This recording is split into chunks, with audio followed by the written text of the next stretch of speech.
오늘 우리에게 주실 하나님의 말씀 마태복음 16장 13절에서 20절 말씀입니다. 예수께서 빌립보 가이사랴 지방에 이르러 제자들에게 물어 이르되 사람들이 인자를 누구라 하느냐? 이르되 더러는 세례 요한, 더러는 엘리야, 어떤 이는 예레미야나 선지자 중에 하나라 하더이다. 이르시되 너희는 나를 누구라 하느냐?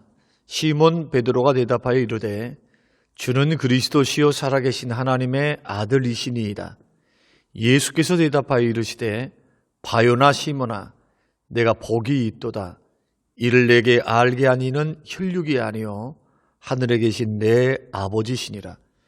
또 내가 내게 이르노니 너는 베드로라. 내가 이 반석 위에 내 교회를 세우리니 음부의 권세가 이기지 못하리라. 내가 천국 열쇠를 내게 주리니 내가 땅에서 무엇이든지 매면 하늘에서 매일 것이요 내가 땅에서 무엇이든지 풀면 하늘에서도 풀리리라 하시고, 이에 제자들에게 경고하사 자기가 그리스도인 것을 아무에게도 이르지 말라 하시니라. 고마우신 하나님, 거룩한 주일 하나님 앞에 예배합니다. 찬양합니다. 주를 경배합니다. 하나님, 오늘 우리에게 성령님께서 조명하여 주사 어두워져 있는 우리의 이성을 밝히시고 우리로 하여금 진리의 말씀이 깨달아지고 믿어지는 복된 시간 되게 하시고, 특히 믿음의 자녀들에게 한량없는 성령을 부어주셔서 은혜 위에 은혜가 되도록 축복하옵소서. 감사드리며 예수님 이름으로 기도합니다. 아멘. 사랑하는 성도 여러분, 지난 한 주일 동안도 주 안에서 평안하셨습니까?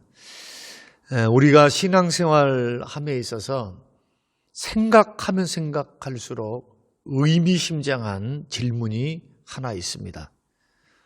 오늘 우리 주님께서 제자들에게 하셨던 질문인데요. 사람들이 나를 누구라 하느냐? 그러면 너희는 나를 누구라 하느냐라고 하는 질문입니다. 이 질문은 예수님을 향한 세상 사람들의 생각을 들어보시기 원하시는 그러한 주님의 질문이면서도 동시에 이 질문 여하에 따라서 영원한 생명이 달려있는 질문이기도 합니다.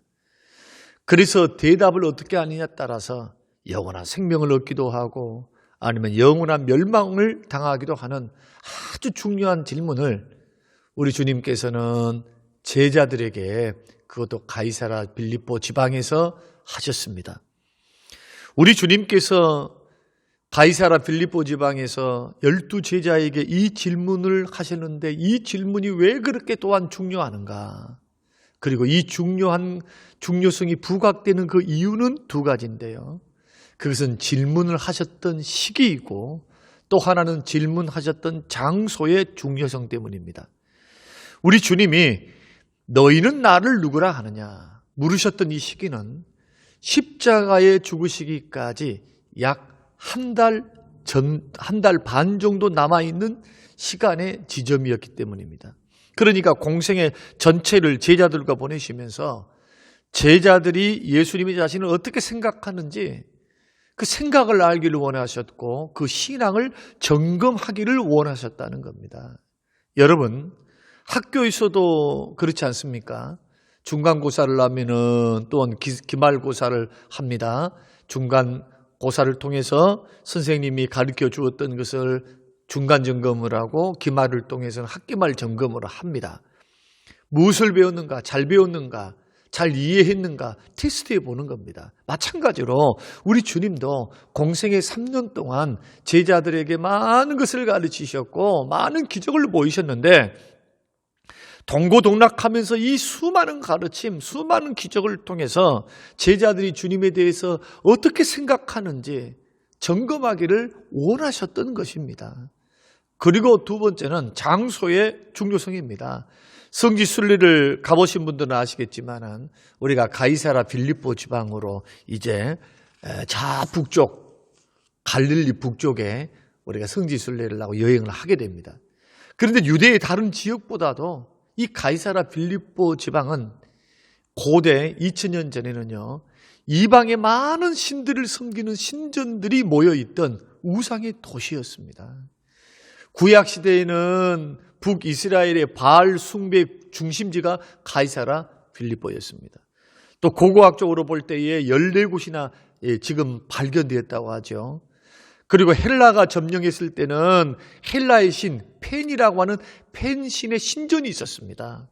그리고 헬라가 망하고 로마가 지배를 했을 때는 로마의 신들, 그 제우스 신부터 시작해서 그 많은 신들의 화려한 신전들이 있었고요. 그리고 황제를 신으로 여겼기 때문에 황제를 신으로 모시는 이 신당들이 서 있는 황제의 도시가 가이사라 빌립보 도시였습니다. 그래서 그런 의미에서 우리 기독교적인 입장에서 보면 많은 우상과 이방 신들이 모여 있었던, 그리고 많은 사람들이 왕래했던 곳, 화려하고 세련되고 활기 넘치는 우상의 도시였습니다. 그 중앙에 서서 우리 주님께서 제자들에게 물으신 겁니다. 너희들은 이것을 보라. 세상의 정복자들이 가져온 여러 신들이 여기 모여있다. 이들이 섬기는 신들은 화려하고 사람들은 생기가 있어서 많은 사람들이 지금 섬기고 있는 신들을 보라. 그런데 사람들은 나를 누구라고 말하느냐? 나를 어떻게 생각하느냐? 이렇게 제자들에게 물으신 겁니다. 그랬더니 어떤 사람은 세례 요한이라 했습니다. 엘리야라고도 했습니다. 예레미야라고도 이야기했습니다라고 보고를 했습니다. 그러니까 이것은 유대인들이나 이방인들의 눈에 비치는 예수님의 모습은 선지자 중에 한 사람이다라고 하는 인식이었던 것입니다. 이것을 주님이 아시게 되었고, 그 주님이 그러면은 너희들은 나를 누구라 하느냐 재차 제자들에게 물으셨습니다. 이때 오늘 본문에 보니까 베드로가 고백합니다. 주는 그리스도시요 살아계신 하나님의 아들이시니이다. 우리 주님은 이 시몬의 대답에 칭찬하셨습니다. 칭찬하셨습니다. 그러면서 17절 말씀 보면은 바요나 시몬아 내가 복이 있도다. 이를 너에게 알게 한 이는 혈육이 아니요 하늘에 계신 내 아버지시니라. 하늘에 계신 내 아버지께서 너에게 가르쳐 주신 것이다. 너희 스스로 혈육을 통해서 인간적인 지식을 통해서 알 수 없는 것, 하나님께서 그 은혜로 가르쳐 주시고 깨닫게 하신 고백이었다는 겁니다. 사랑하는 성도 여러분, 어느 누구도, 이 세상에 살아가는 모든 누구도 이 신앙 고백이 없이는 누구도 예수님을 바로 안다고 고백할 수가 없다는 겁니다. 이것이 기독교 신앙의 고백의 첫 번째요, 기본이고 핵심입니다. 사랑하는 성도 여러분, 그렇다면 여러분에게 우리 예수님은 어떤 분이십니까? 여러분의 예수님과 어떤 관계를 맺고 계십니까? 주는 그리스도시요 살아계신 하나님의 아들이심에 대한 고백, 이 고백이 오늘 분명하시기를 바라고요. 그리고 예수 그리스도를 아직 주로 고백하지 않고 하나님의 아들로, 예수님의 죽으심과 십자가의 부활을 아직도 믿지 않고 예수를 영접하지 않고 계신 분들이 계시다면 이 시간 이 말씀을 듣고 우리 주님을 생명의 주님으로, 하나님의 아들로, 우리의 구세주로 영접하시고 믿으시는 시간이 되시기를 주의 이름으로 축복합니다. 오늘 본문을 통해서 우리가 첫 번째로 생각할 것은 이것입니다. 우리 주님을 누구로 알고 영접하는가 하는 겁니다.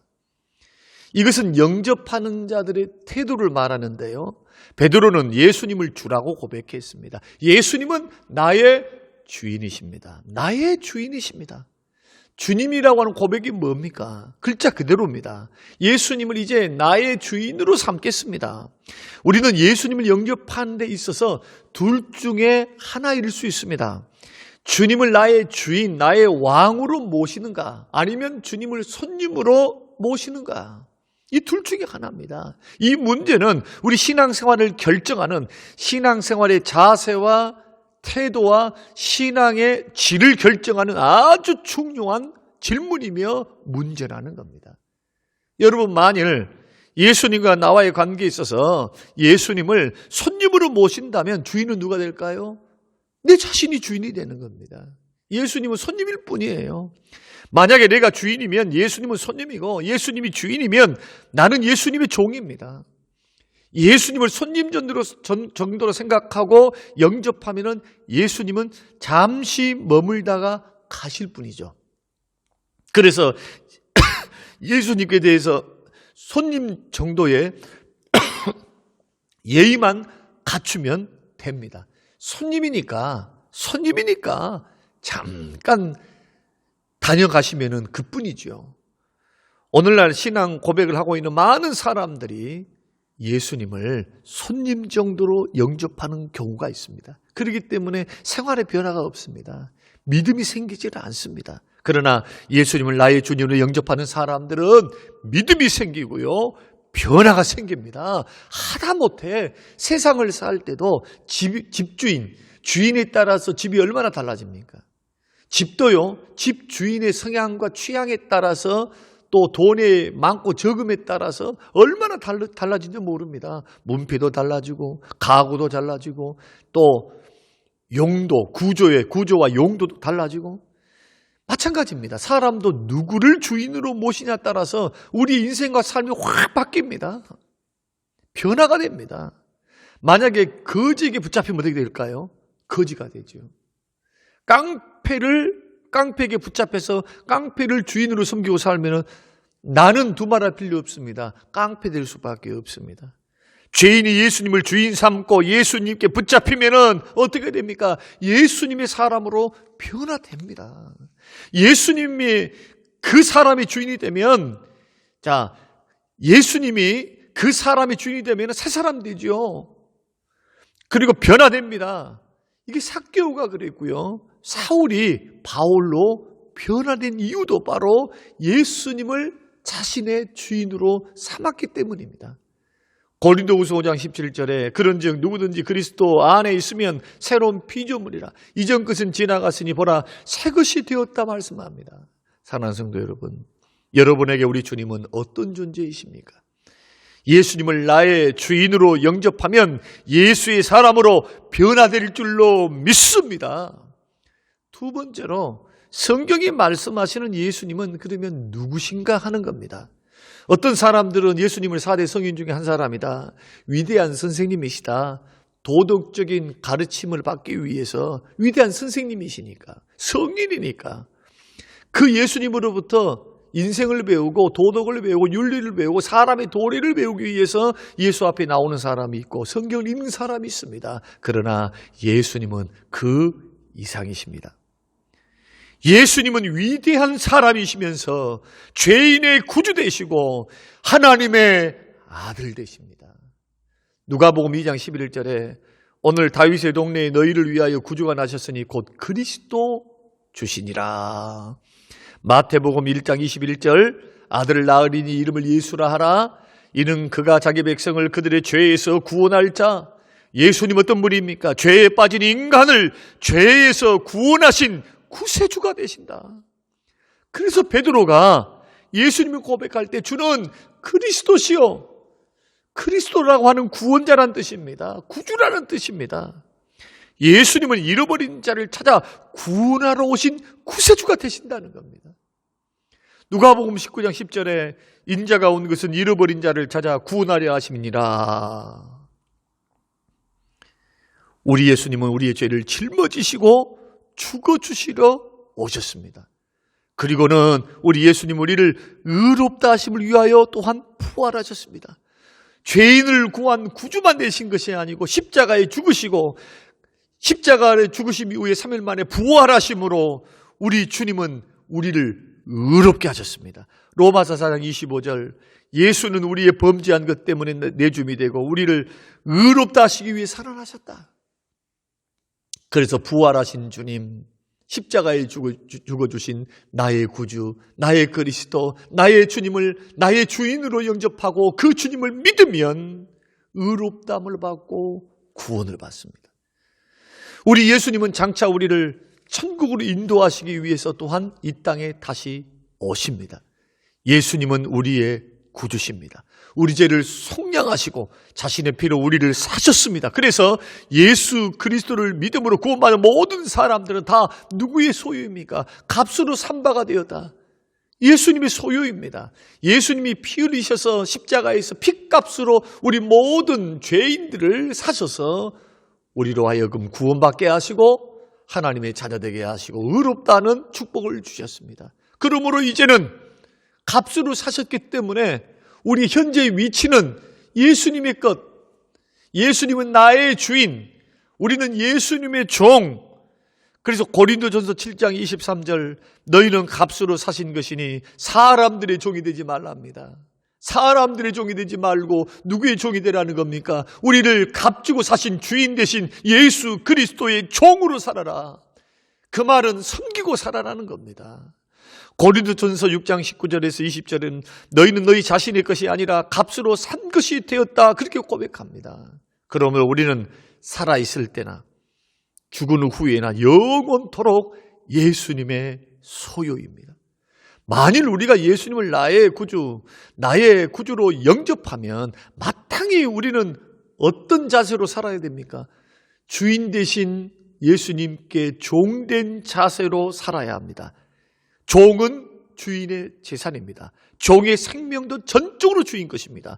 종의 존재 목적도 주인을 위해서 사는 데 있고 종은 주인의 뜻대로 절대 복종해야 합니다. 또한 종은 주인 앞에서 항상 조심하고 경성해서 깨어 있어야 됩니다. 왜냐하면 주인이 언제 부를지를 모르거든요.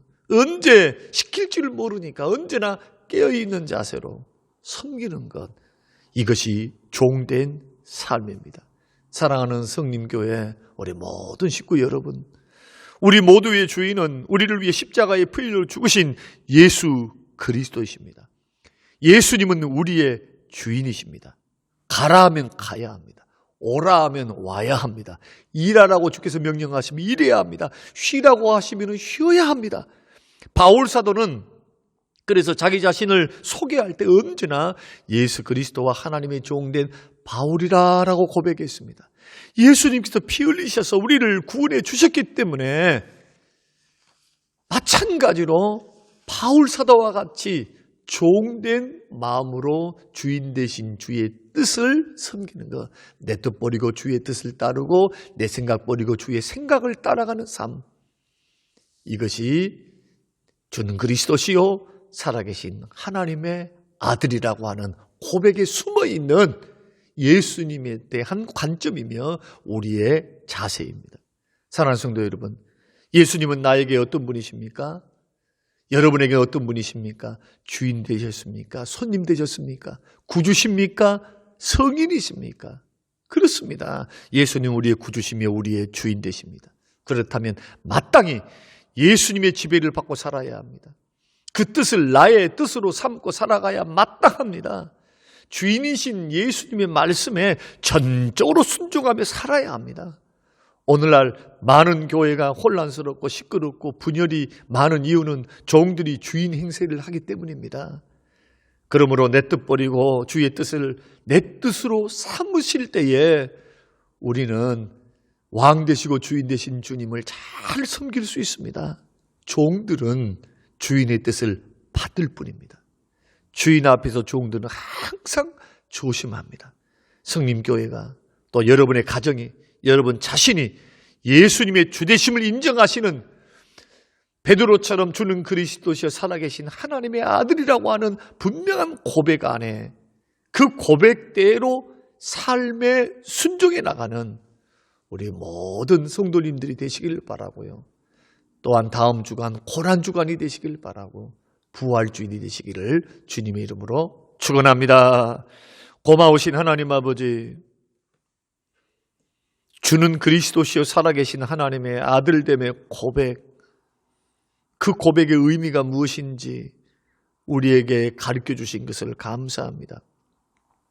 손님으로 영접하지 않게 하옵소서, 주인으로 섬기게 하옵소서. 주님만이 우리의 구세주이심을, 주님이 나의 피값으로 사신 주님이기 때문에 내 뜻 버리고 주의 뜻을, 내 생각 버리고 주의 생각을 나의 생각 삼고 주를 겸손히 섬겨가는 구원받은 하나님의 참 백성 될 수 있도록 주여 축복하시고 은혜를 베풀어 주옵소서. 앞으로 다가오는 고난주간과 부활주의를 맞이하면서 이런 중심으로 우리 자신을 점검하며 주인 되었던 나의 모든 삶을 내려놓고 예수 그리스도를 나의 주인으로 인정하고 섬겨가는 복된 시간들이 되도록 축복하옵소서. 감사드리며 예수님 이름으로 기도합니다. 아멘.